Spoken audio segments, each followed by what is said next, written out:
Pemirsa, DPW Partai Nasdem Sumatera Utara resmi menutup pendaftaran bakal calon kepala daerah maupun wakil kepala daerah di Sumatera Utara. Pendaftaran sendiri dibuka sejak 1 Mei hingga 7 Mei 2024. Ketua Bapilu dan Penjaringan Calon Kepala Daerah Nasdem Sumut, Salman Ginting, mengatakan sudah ada 3 orang yang resmi mendaftar sebagai calon kepala daerah Sumatera Utara. Lebih lanjut, Salman mengatakan akan mengadakan rapat dengan semua DPD di Sumatera Utara untuk mendata semua calon yang telah mendaftar di 33 kabupaten kota di Provinsi Sumatera Utara.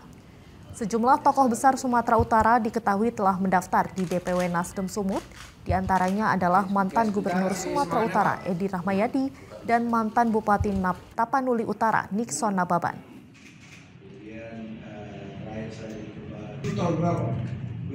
Tapi jumlahnya nanti yang pasti tanggal 11, 12, 13 kita akan berkumpul di sini bersama dengan seluruh DPD untuk mendata berapa total jumlah suara yang mendaftar di masing-masing kabupaten kota.